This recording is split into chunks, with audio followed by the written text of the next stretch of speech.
graça e a paz, queridos. Que bom estar com vocês mais uma vez, para a gente falar sobre esse tema, a esperança vive. Falar de esperança nos nossos dias é necessário, muito necessário. Se a gente está minimamente ciente do que está acontecendo, não apenas no Brasil, mas no mundo todo, olhando assim de uma maneira bem rasa e bem humana, não tem jeito de você, se você olhar apenas pela perspectiva humana. Se você é um ser humano minimamente misericordioso e tem ciência de tudo que está acontecendo, não tem jeito da gente ser plenamente feliz com tanta adversidade acontecendo ao nosso redor, né? Desde que aconteceu a pandemia, muitas pessoas perderam pessoas. Além de toda a realidade que a gente viveu, desafiadora, nas restrições, na economia, na reverberação que isso fez economicamente no mundo todo, na influência, na migração dos povos, somando-se logo depois da pandemia, a guerra na Ucrânia, quando você vê um país atacando o outro, simplesmente para se apossar de território, e as pessoas tendo que sair das suas casas, deixando tudo para trás, crianças. Eu conheci uma família, né, da Ucrânia, e eu não os conheci pessoalmente, eu conheci a história deles. Eu estava numa igreja no Paraná, e eles contaram para mim qual que era a realidade tão dura daquelas crianças que vieram só com a mãe, porque o pai foi obrigado a ficar para lutar numa guerra que ele não procurou. Então a gente vai tomando ciência dessas situações, e se a gente ficar com os olhos nas coisas dessa terra, nas situações que estão acontecendo, de injustiça no nosso próprio país, você também já deve ter sofrido uma grande decepção na sua vida. Uma dor, uma perda, um luto. E nos momentos de adversidade, onde o emprego vai embora, um casamento acaba, uma gestação é interrompida, não vai até o fim. 1, 2, 3, 4, quantas mulheres tentando engravidar, não conseguem. Às vezes você investiu tudo num relacionamento, sonhando com um casamento, e não deu em nada.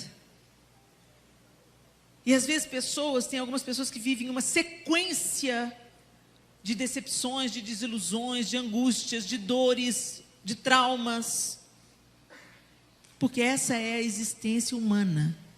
Todos nós estamos nessa terra, e essa terra foi entregue a Satanás.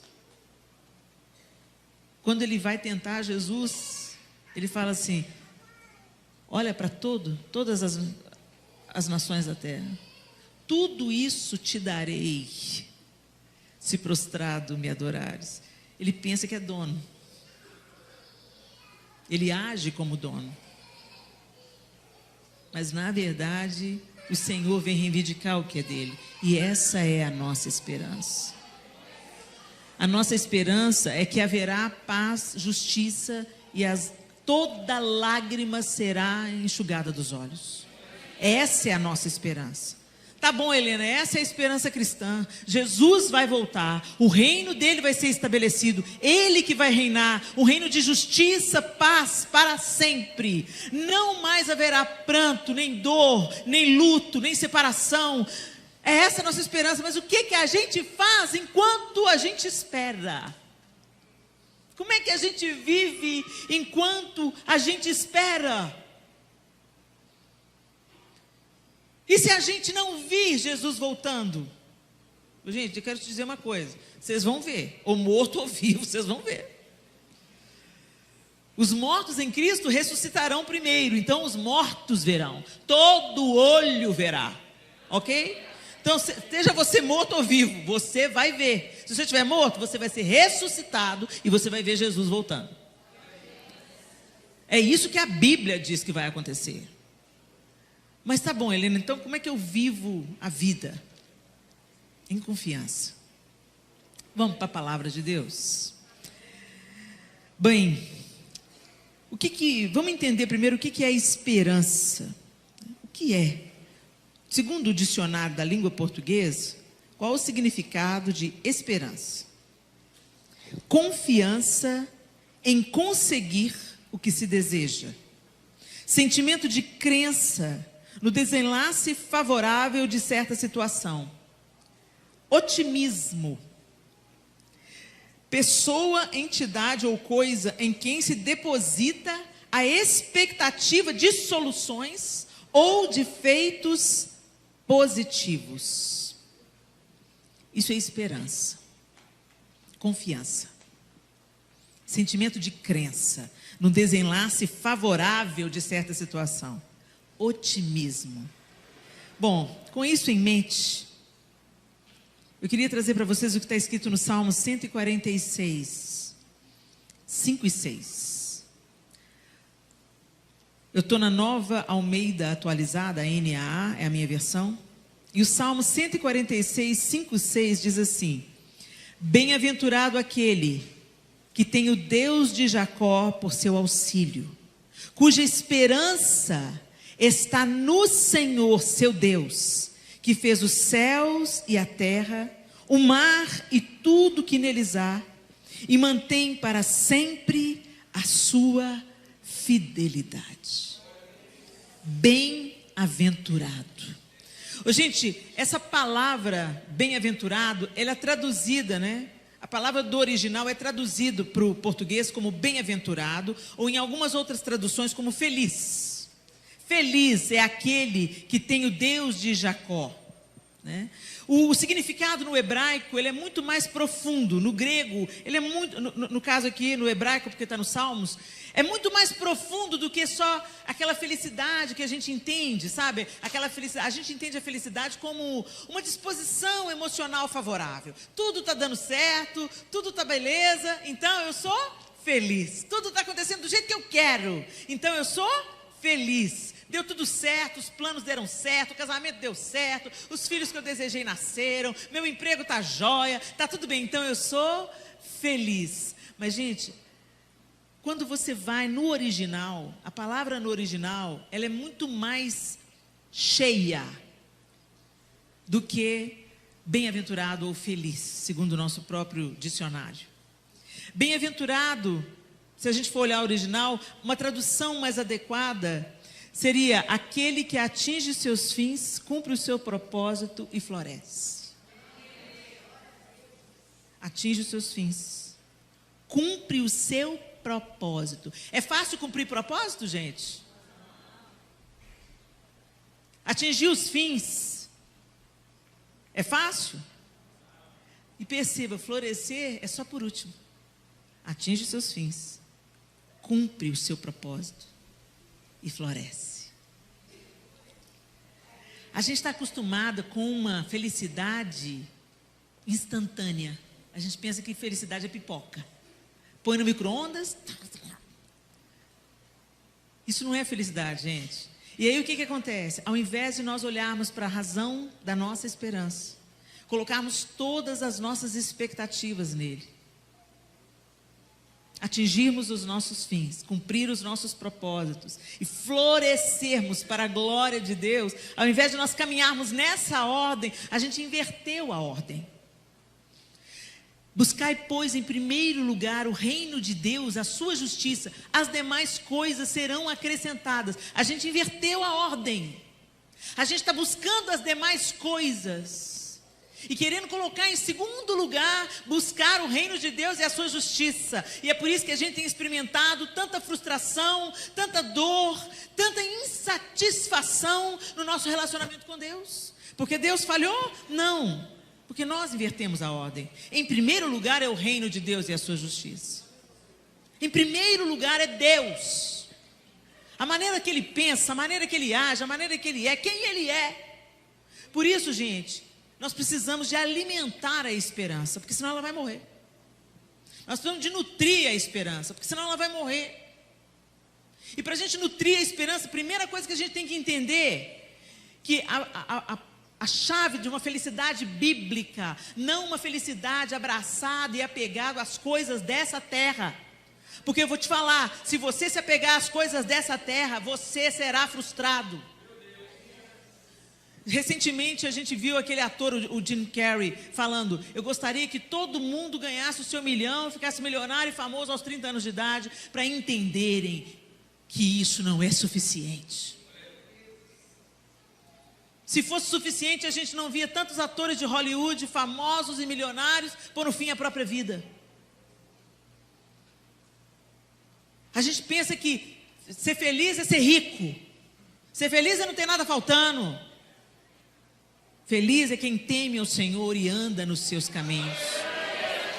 É isso que a palavra de Deus diz.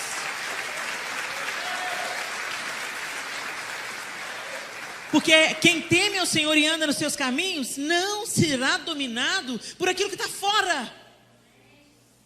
As circunstâncias mudam, gente. Um dia um milionário está milionário, aí tem uma crise, quebra a bolsa, está pobre.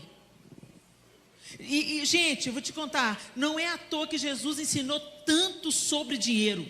Porque o dinheiro é um senhor poderoso. Ele é um ótimo funcionário, mas um péssimo senhor. E tem gente que coloca a sua esperança naquilo que tem. O Steve Jobs, milionário, inventor da Apple, nem todo o dinheiro do mundo pôde salvar a vida dele e curar o câncer no fígado que ele desenvolveu. Louco, essa noite pedirão a sua alma. E a gente continua buscando e abraçando, pensando, buscando felicidade nas coisas dessa terra. Não há esperança aí. Isso é cisterna rachada. Você vai estar bem hoje, mas nada te garante o seu amanhã. E é por isso que a Bíblia deixa muito claro: feliz é quem teme o Senhor e anda nos seus caminhos. E é lindo que as promessas que vêm nesse salmo: tua esposa, qual vinha fecunda no recesso do seu lar, seus filhos, como rebentos de oliveira à roda da sua mesa. Gente, isso é riqueza, porque dinheiro não compra uma boa esposa. Dinheiro, uma boa esposa. Dinheiro não compra filhos. As melhores coisas da vida não têm preço. Dinheiro não pode comprar. Mas porque nós invertemos as polaridades, estamos colocando a nossa esperança na nossa conta no banco, estamos colocando a nossa esperança na nossa carreira, estamos colocando a nossa esperança, inclusive em coisas legítimas, no nosso casamento, nos nossos filhos. Esses dias eu vi uma atriz falando que ela planejou não ter filhos e que agora ela está arrependida, porque ela pensou: e se eu adoecer? E se eu tiver alguma demência? Quem vai cuidar de mim? Eu me arrependo de não ter tido filho. Ela não queria filho, ela queria uma enfermeira. Aí a gente vê o egoísmo do ser humano até aí. Ela deseja um filho, ela se arrependeu de não ter um filho. Não. Por quê? Porque eu posso terminar sozinho, não tem ninguém para cuidar de mim. Agora, quem garante que eu, sendo mãe de 4 filhos, os meus filhos vão poder cuidar de mim? Miguel, hashtag fica a dica, hein? Quem garante? Nós não temos garantia de nada, gente. A nossa garantia é o Senhor. É Ele que cuida do nosso amanhã. É Ele que cuida. Então vamos pensar nisso. Tá bom, Helena, então como é que a gente vai nutrir a esperança? Gente, quantos aqui são casados? Deixa eu ver. Olha, a grande parte. E essa pergunta vale para aqueles que não são casados, mas que pretendem se casar. Quando você vai casar, e você quer que dê certo, né, gente? Ninguém que pensa em casar é separar. Sim ou não? Aleluia. Quando você vai casar, quais as expectativas que você tem? Eu vou me casar e eu vou prestar atenção no que é importante para o João. Eu quero fazer o João feliz. E o João entra no casamento pensando a mesma coisa a meu respeito. Eu vou prestar atenção naquilo que é importante para a Helena. O que faz ela feliz? Essa dinâmica, ela funciona bem no namoro. Você já notou? Tem tanto altruísmo no namoro. Ô meu bem, onde você quer ir comer? Ô meu bem, não gostei desse esmalte, não gostou? Eu não passo mais. É sempre, sabe, um altruísmo, né? Todo mundo prestando atenção no que é importante para o outro e seguindo religiosamente. Se ele fala, nossa, eu amo quando você põe essa roupa. Ela quase anda sozinha, porque você só anda com ela. Mas depois que casa, não sei o que acontece. Que aí eu no centro. Minha comida não está pronta, minha roupa não está passada. Você não me dá atenção, você não tem tempo mais para mim. Você planejou fazer isso. Continuar sendo altruísta no casamento. Continuar prestando atenção naquilo que é importante para o outro. Não, eu não vou gritar com ele. A gente vai conversar de uma maneira pacífica. Eu vou explicar o que eu sinto dessa maneira. A gente faz 1000 planos. Mas quando casa, todo mundo cumpre, gente.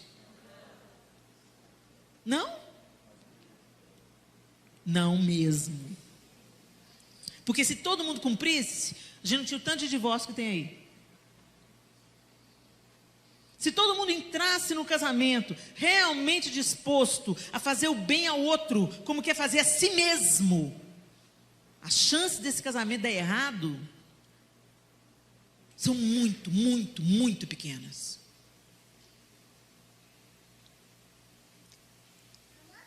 Da mesma forma acontece no nosso relacionamento com Deus.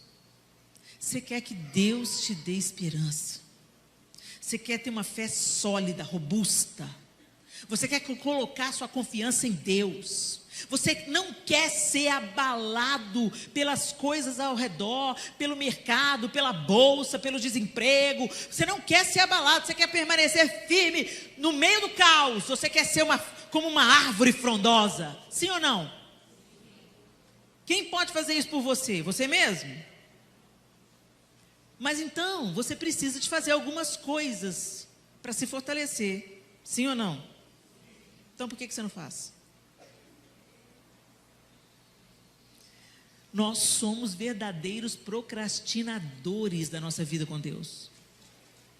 A gente deixa tudo para depois. A gente faz planejamento. Esse ano eu vou ter uma vida devocional consistente. Esse ano eu vou ler a Bíblia toda. Esse ano eu vou participar de todas as reuniões de oração. Esse ano, e a gente vai fazendo 1000 planos. Mas aí, como a gente inverteu o reino de Deus e a sua justiça, vem em segundo lugar.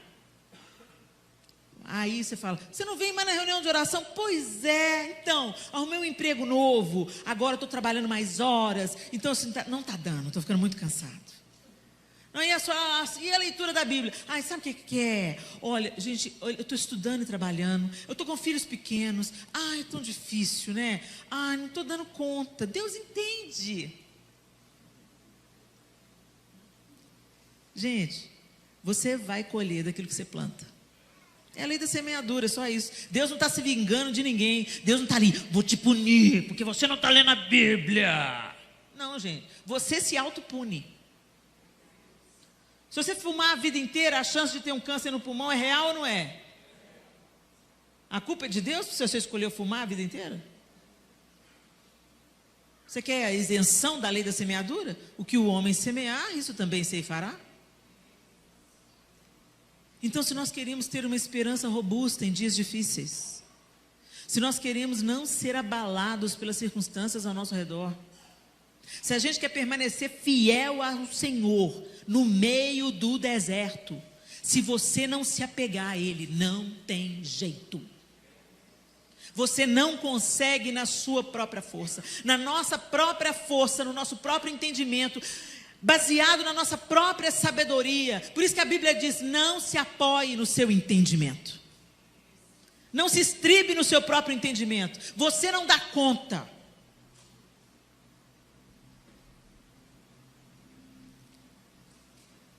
Então você precisa de buscar o Senhor. Esse é o primeiro requisito para você nutrir a esperança. a verdadeira esperança, não a vã esperança. Nutrir a sua esperança no seu relacionamento com Deus. Gente, Jesus não era evangélico. Jesus não veio fundar uma religião. Jesus veio reconectar um relacionamento que foi quebrado pelo pecado.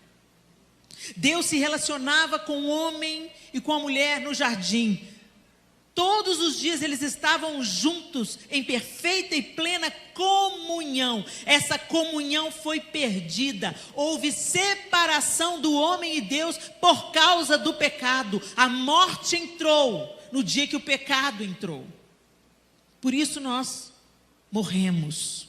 Literalmente, o nosso corpo volta para o pó. E Jesus veio fazer uma obra para nos reconciliar com Deus. E não apenas nos apresentar o nosso Criador, mas nos apresentar o Pai. Jesus veio reconectar um relacionamento que tinha sido quebrado e nos revelar um Deus que não é apenas um Deus que te criou, mas um Deus que é seu Pai.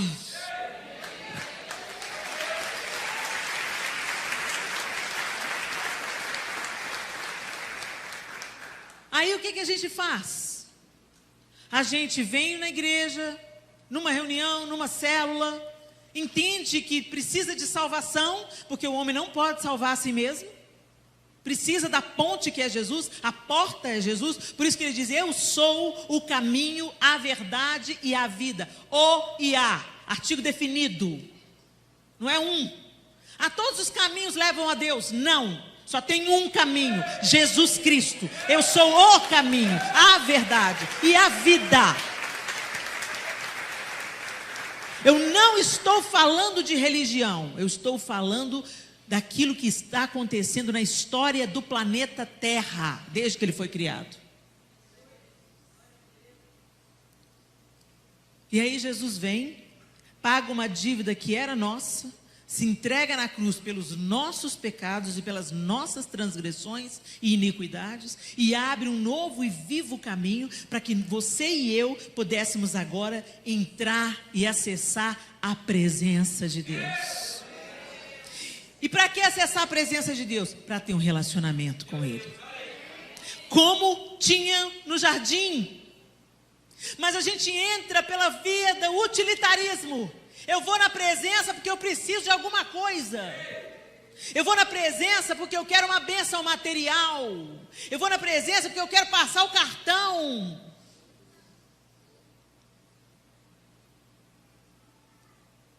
Quando um pai chega de viagem, ele quer o abraço de um filho que ele está com saudade.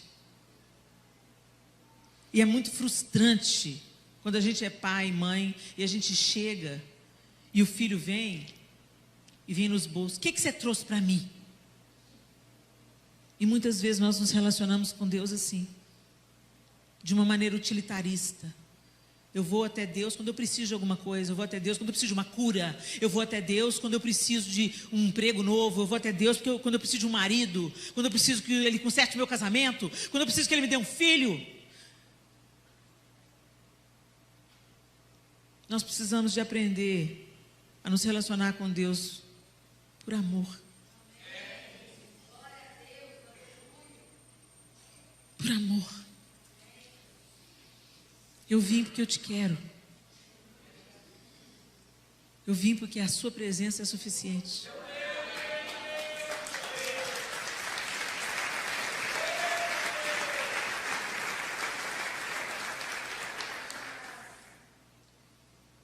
Nós precisamos de crescer nisso, gente.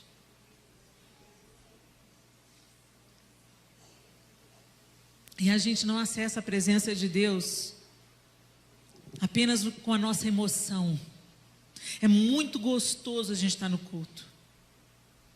É muito gostoso quando a gente vê Deus dando uma graça para Humberto, dele transformar uma palavra, né?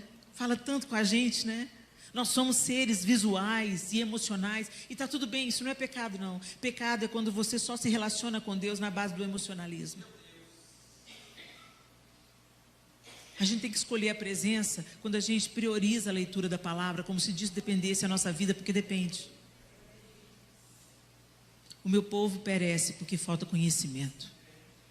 Quantas falsas doutrinas estão levando gente séria para o buraco. Gente boa, gente honesta, gente de fé sincera para o buraco. Porque não conhece as Escrituras. Sabe que essa frase Jesus disse para um bando de gente que conhecia as Escrituras. Ele fala essa frase para os saduceus. Errais não conhecendo as Escrituras. Mas os caras estudavam as Escrituras.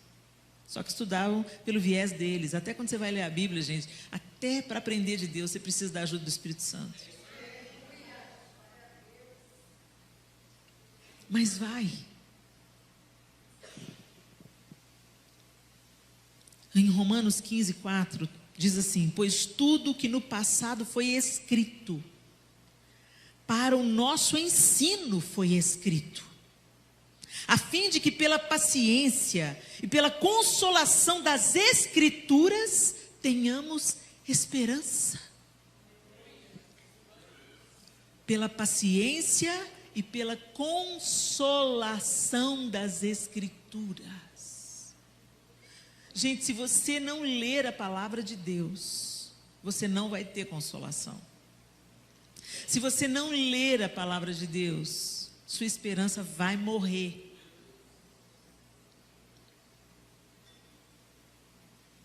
Não tem como ter um relacionamento sem conversa, tem? Você precisa de diálogo, certo? Oração é a parte que você fala. E quando você lê a Bíblia, é a parte que Deus fala. O povo procura os profetas. Inclusive tem um espírito de adivinhação no meio da igreja, levando o nome de profeta. O povo quer revelação da sua vida privada. Fala aí, Deus, o que é para eu fazer? Abra a Bíblia. Abra a Bíblia e vai entender qual que é o propósito de Deus para a sua vida.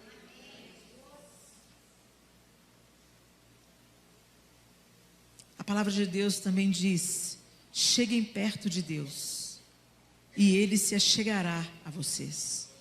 Limpem as mãos, pecadores, e vocês que são indecisos, purifiquem o coração. Cheguem perto de Deus, e Ele se chegará. Às vezes a gente fala: Deus não está me ouvindo, Deus não está me atendendo, Deus me esqueceu. Não, foi você que se esqueceu dele. Batei, abri-se-vos-á. Buscar-me-eis e me encontrareis quando me buscardes de todo o vosso coração. Quando você dá o passo em direção a Deus, Ele dá o passo em direção a vocês. Você já notou que às vezes você entra num ambiente que está todo mundo carrancudo, com cara ruim, e você chega e você começa a ser educado e simpático e sorrir para as pessoas, elas começam a retribuir? Na maioria das vezes elas ficam até sem jeito de te tratar mal. Ei, bom dia, tudo bem? Tudo bem. Oh, muito obrigada. Quando você vai se despede, a pessoa já está sorrindo. Muitas coisas que nós queremos ouvir de Deus, receber de Deus, é porque a gente fica longe esperando que Deus venha até nós. Gente, e Deus já veio até nós. Através de Jesus Cristo, Deus já veio até nós. A mesa está posta. Você foi chamado como filho. Se assenta à mesa do Pai. Deus não tem filhos prediletos, mas tem filhos que preferem estar na mesa de Deus do que em qualquer outra mesa. Tem filhos que gostam de ouvir as histórias de Deus, mergulhar nas histórias de Deus, viver coisas com Deus.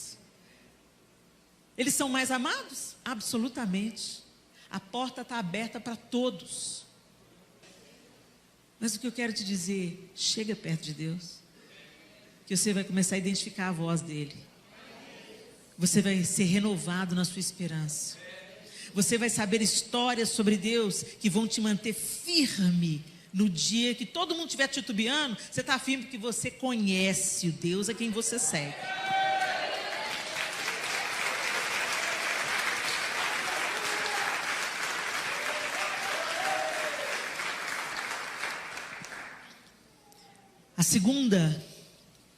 O segundo posicionamento para você nutrir a sua esperança é a confiança. Não tem esperança sem confiança. Esperar é confiar. Ter esperança é confiar. Mas como que a gente vai confiar, Helena? Por isso que é tão importante você conhecer os atributos de Deus. A gente fez um curso bíblico para mulheres recentemente, eu lancei, e o primeiro módulo todinho é os atributos de Deus, quem Deus é. Por quê? Porque a gente imagina Deus, a gente constrói um Deus na nossa imaginação que mais parece com Papai Noel do que o Deus da Bíblia. A gente imagina o bom velhinho, de uma barba branca, ou, sabe, a gente tem 1000 ideias sobre Deus. Mas deixa eu te falar uma coisa. Antes de existir tempo, Deus já existia. Porque a Bíblia começa falando, no princípio, criou Deus os céus e a terra. Então ele estava antes do princípio. Antes que existisse tempo, ele já estava.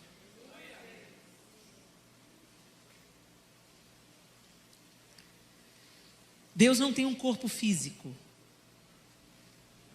Ele é infinito. Não é difícil da gente compreender isso com a nossa mente? A nossa mente é pequenininha, Deus é grande demais. Mas é o que a Bíblia diz.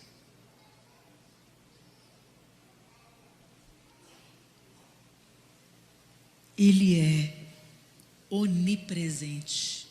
Significa que ele está aqui, agora, e está lá na China, agora. Onipresente. Onipotente. Ele pode tudo. Não tem difícil para Deus. Não tem impossível para Deus. Não tem complicado para Deus. Deus não está brigando com Satanás, gente. Deixa eu explicar para vocês. Deus é o Criador. Satanás é criatura. Então por que Deus não acaba logo com isso? Porque nós entregamos o governo a Satanás. E ele tem um plano e um propósito sobre todas as coisas. Mas ele não está brigando de força de braço com Satanás, não, gente. Deus é Deus.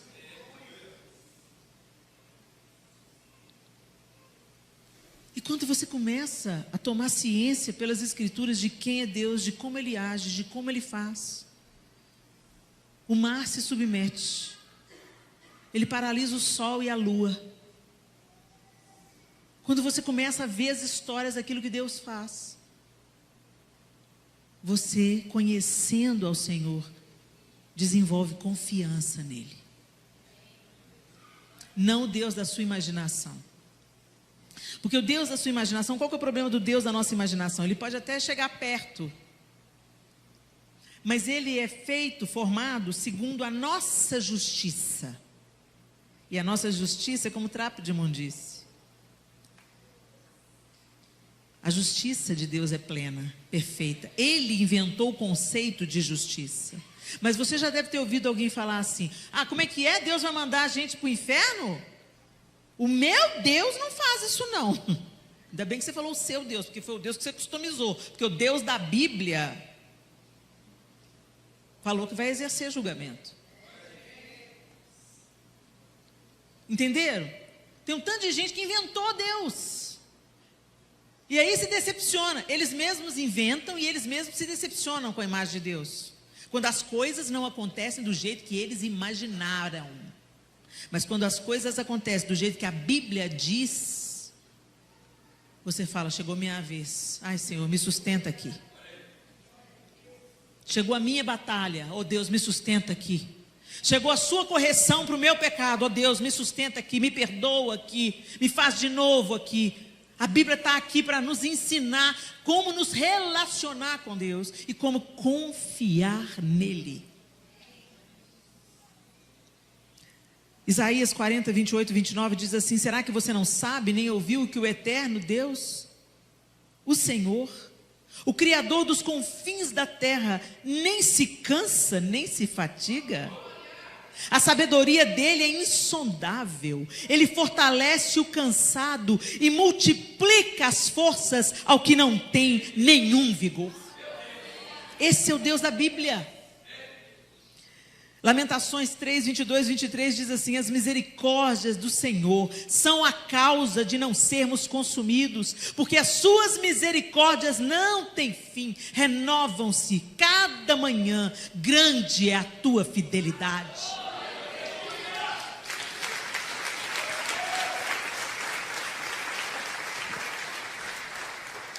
Então, a confiança é desenvolvida em nós pela contemplação de quem Deus é. E aí entra o terceiro e último ponto: o louvor. O louvor. Ô, gente, louvor, segundo o dicionário, louvar é dirigir louvores a, elogiar, bendizer, aprovar. Isso é louvar. Então, elogiar. Você elogia uma pessoa, para você elogiar uma pessoa, você tem que saber as qualidades dela, não é? E quando você elogia, quando você louva, esse louvor, ele produz em nós esperança. Às vezes você chega aqui na igreja quebrado, deu tudo errado no seu dia, a coisa foi complicada. Aí você começa a cantar louvor. Aí o seu ânimo começa a mudar.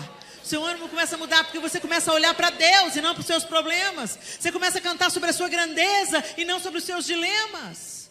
Quão grande é o meu Deus, cantarei quão grande é o meu Deus, e todos hão de ver quão grande é o meu Deus. O seu ânimo muda, a sua esperança volta.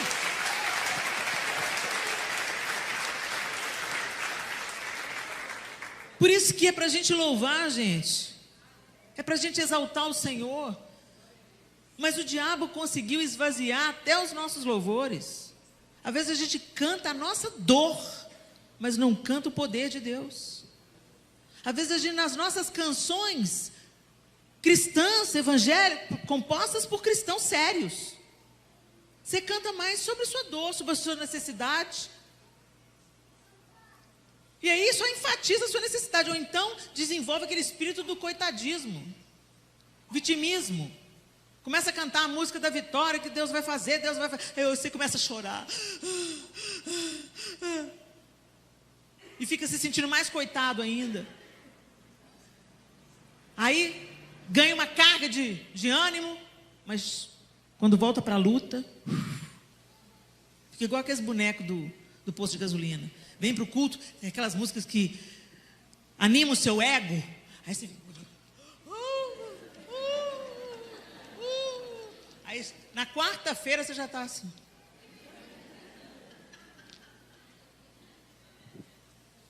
Quando a gente contempla Deus, as outras coisas vão para os seus devidos lugares. Ele é Senhor sobre tudo. Não acho errado a gente cantar uns para os outros, abençoar uns aos outros, cantar, dar as boas-vindas para os visitantes. Ok, isso faz parte da liturgia do culto, dar as boas-vindas, canta, mas é culto racional, gente, racional. Não canta, que a bênção se derrame até 1000 gerações. Não, olha para o seu irmão. Que a bênção se derrame até 1000 gerações, sua família e seus filhos e os filhos dos seus filhos. É uma música para você cantar para o irmão. Culto racional, gente, racional. Você está sabendo tudo que você está fazendo. E você está entregando intencionalmente a sua adoração e o seu louvor a Deus. E quando você faz isso, gente, como a gente é levantado no meio do louvor, quando a gente contempla Deus. Você começa a cantar sobre ele. Por isso que lá em Efésios, no capítulo 5, o apóstolo Paulo fala: enchei-vos do Espírito, falando entre vós com salmos, hinos e cânticos espirituais, cantando e salmodiando a Deus nos vossos corações, dando por tudo graças, rendendo por tudo ações de graças, em nome de nosso Senhor Jesus Cristo. Olha, como é que você é cheio do Espírito?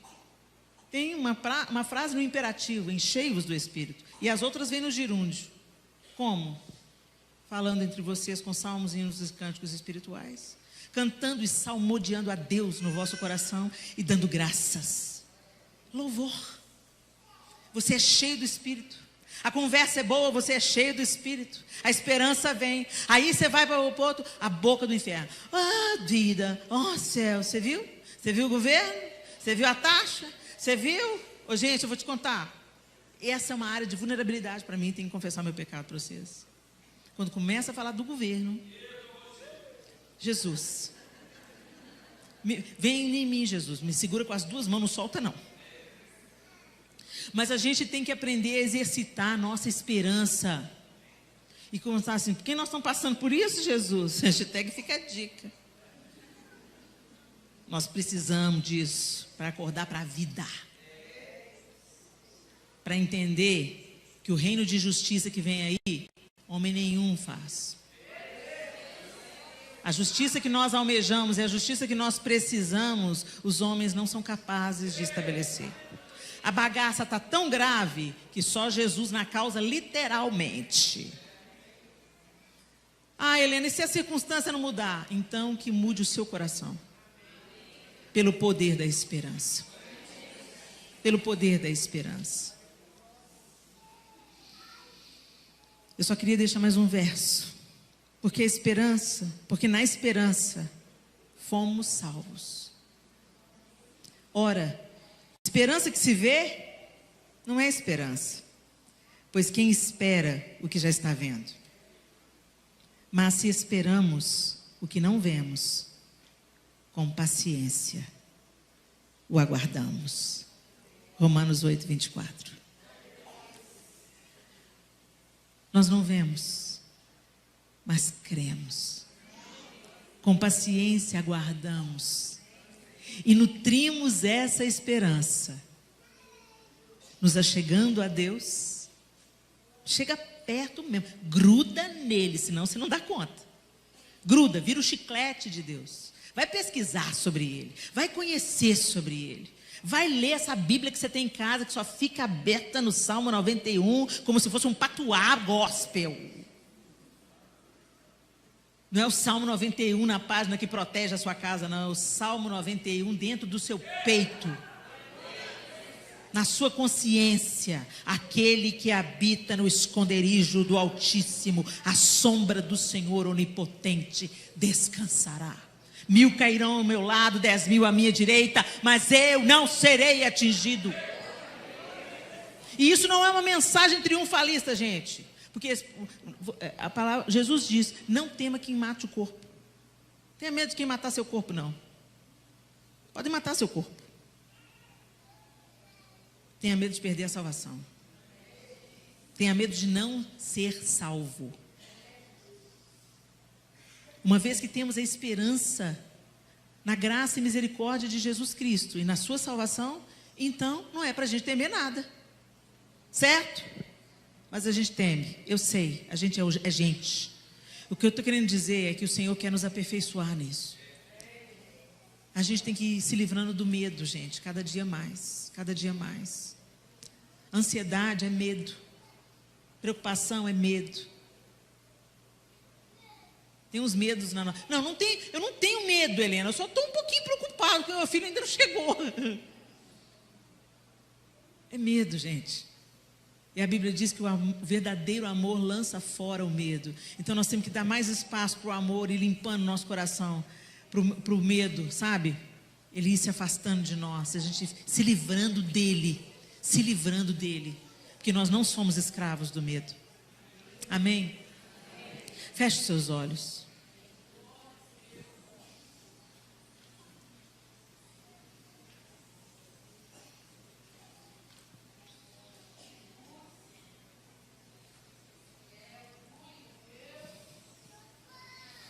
O Senhor é todo poderoso. Ele institui reis e destitui reis. Ele exalta e Ele abate. Então, quando a gente está vivendo um momento difícil, que a gente não consegue compreender, o pior lugar para você estar é distante do Senhor. Mesmo quando a gente não pode entender, a gente busca o esconderijo do Altíssimo.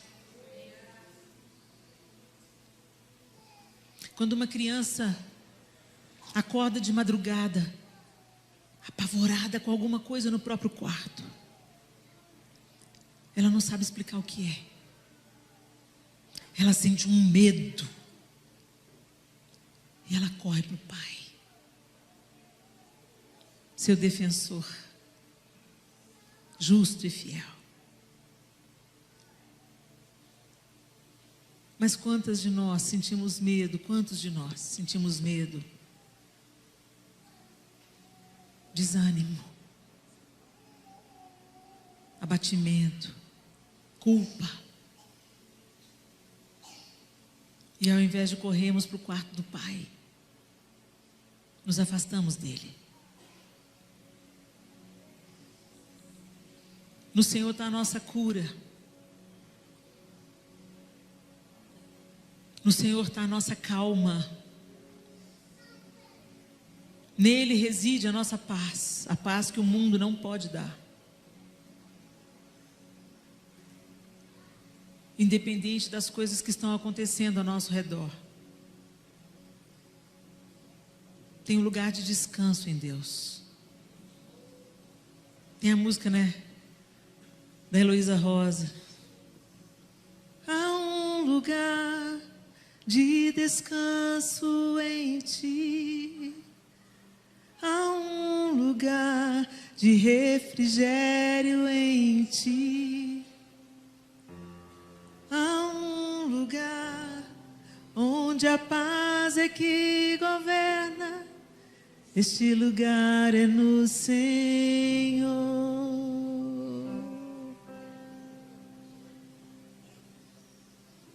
Ele é a nossa segurança.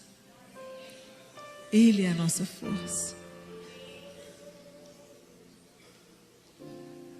Ele é a nossa fonte. Mas a gente ainda está buscando poços.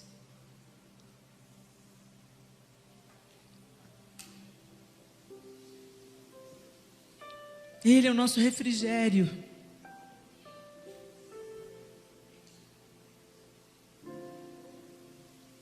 Mas a gente tem buscado dessedentar a nossa sede em cisternas rachadas, que não retém água.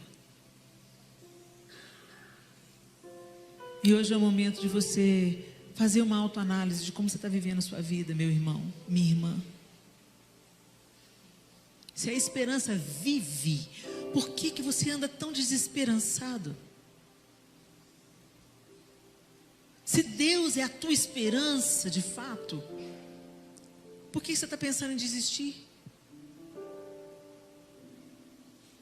Por que você duvida do amor de Deus? Por que você questiona? Até briga com Ele.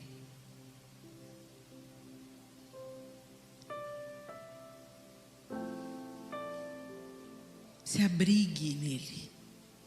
Não brigue com Ele. Deus é tão misericordioso que Ele entende até as nossas brigas, as nossas pirraças. Mas está na hora da gente amadurecer, né, gente?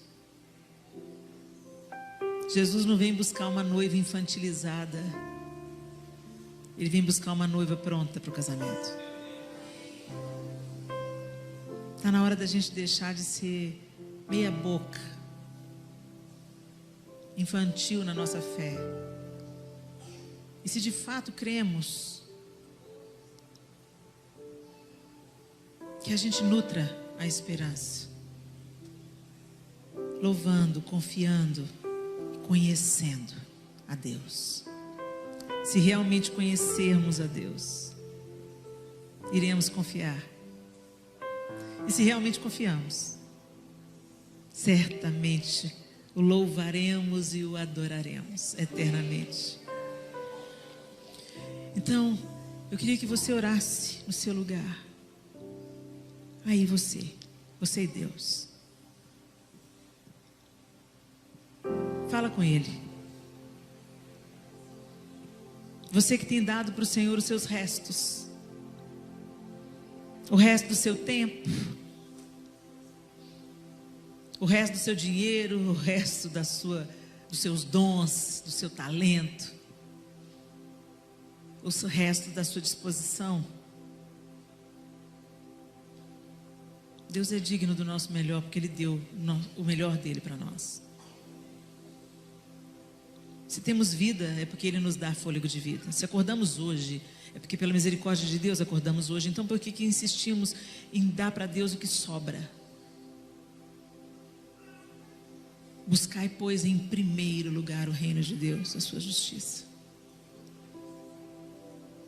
No trabalho, que o reino de Deus prevaleça na sua vida. No casamento, que o reino de Deus e a sua justiça seja a sua primeira busca. Na igreja local, o reino de Deus é a sua justiça. Servindo a sua cidade, a sociedade, o reino de Deus é a sua justiça. Seja governado por Deus. Governado. A gente chama o Senhor de Senhor. E Senhor manda. Senhor ordena. Mas quantas vezes nós é que estamos dando ordem para nós mesmos, fazendo as nossas próprias escolhas, excluindo Deus de comandar a nossa vida e ainda chamamos Ele de Senhor? Nos perdoe, Senhor. Nessa noite bendita que o Senhor nos trouxe aqui, para refletirmos sobre a esperança que vive, que é o Senhor. Nós nos deparamos com nós mesmos, Senhor. Nosso coração equivocado, tão cansados e sobrecarregados que andamos, e sabemos que estamos assim por nossa própria culpa e responsabilidade. Não queremos transferir para ninguém, Senhor. A responsabilidade é minha, a responsabilidade é de cada um de nós, porque temos buscado água em poços e não na fonte de água viva, que é o Senhor. Invertemos a ordem, Senhor, e estamos buscando as demais coisas, ao invés de buscar em primeiro lugar o seu reino, a sua justiça. Eis aqui o nosso coração, Senhor, patente diante do Senhor. Confiados na Tua misericórdia, nos achegamos nessa noite, te pedimos perdão. Mas mais do que perdão, Senhor, nós não queremos ficar nesse estado em que nós nos encontramos. Por isso nós pedimos que o Teu Espírito Santo nos ensine, nos governe, nos convença, mude a nossa mente,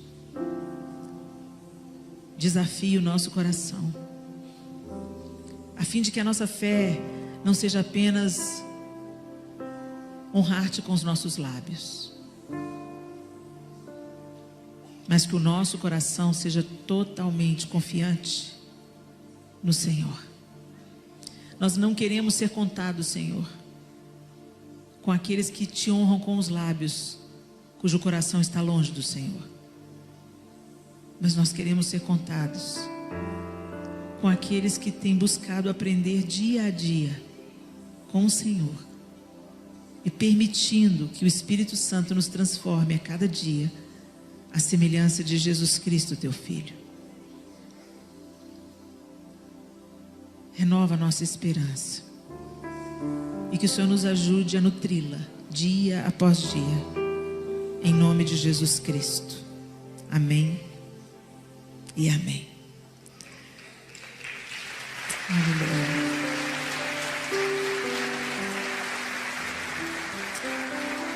Glória a Deus. Pessoal, eu oro para que essa palavra pelo poder do Espírito, que a palavra de Deus, pelo poder do Espírito, transforme a mente de vocês. E que uma mente transformada gere em vocês uma nova atitude, uma nova maneira de viver. E que essa nova maneira de viver glorifique o Senhor e apresente àqueles que não creem Jesus Cristo. Quando eles olharem para a sua vida, que eles vejam o caráter de Cristo sendo moldado. Amém? Foi uma honra, um privilégio poder servi-los nessa noite. Lá no final da reunião tem 2 livros disponíveis: o Seja Feliz Hoje, o Caminho do Contentamento, e o testemunho da Edmeia Williams, essa mulher inspiradora, que tirou uma geração inteira do tráfico de drogas. Toda a renda desse livro vai diretamente para a casa de Maria e Marta, que cuida de crianças vulneráveis no Rio de Janeiro. Que o Senhor nos abençoe. Só dá uma olhada para a pessoa que está do seu lado e fala assim: a esperança vive. Que o Senhor te abençoe, queridos.